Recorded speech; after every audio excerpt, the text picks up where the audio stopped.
बच्चों आते हैं अगले टॉपिक पे, इलेक्ट्रिक पोटेंशियल। इलेक्ट्रिक पोटेंशियल क्या होता? बहुत इंपॉर्टेंट क्वेश्चन है भाई।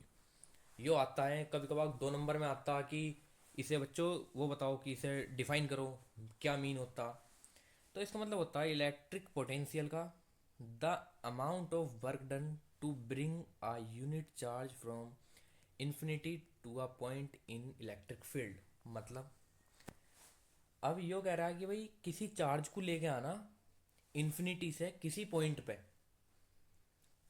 इन इलेक्ट्रिक फील्ड, उसे बोलते हैं इलेक्ट्रिक पोटेंशियल। मतलब ये एक इन्फिनिटी पॉइंट है और ये अपना एक पॉइंट है जहाँ लेके आना, ए पॉइंट मान लिया हमने को। अब एक चार्ज है, उसे हम जब यहाँ को लेके आएंगे ना, वो जो वर्क डन होगा हम उसे बोलते हैं क्या? Electric potential.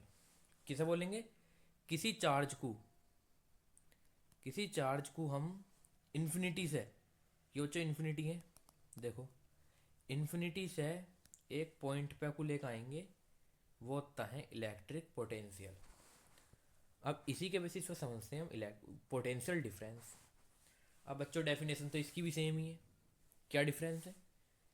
The amount of work done to bring an unit charge from one point to another point. क्या कह रहा है? One point to another point. उसमें क्या था? From infinity to a point, इसमें है पॉइंट टू पॉइंट। अब इसका मतलब तो समझ ही गए होगे, देखो फिर भी मैं चलो समझाता हूँ।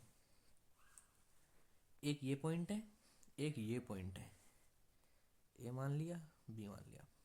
अब मैं इस पॉइंट पर से इस पॉइंट पर को लेकर आना, क्योंकि ये पॉइंट टू पॉइंट है ना। पोटेंशियल डिफरेंस तो वही होता है कि एक पॉइंट पर से दूसरे पॉइंट पर को हमें चार्ज लेके जाना है, बस। ये बच्चों ये हो गया पोटेंशियल डिफरेंस। एक बी पॉइंट पे से हम ए पॉइंट पे को क्या ले गए? चार्ज। और बच्चों ये डिनोटेड होता, डिनोटेड बाय वी। वी से डिनोटेड होता। अब इसका मैं फॉर्मूला बता देता हूँ चलो। V equals to W upon Q. W means work done, work done charge.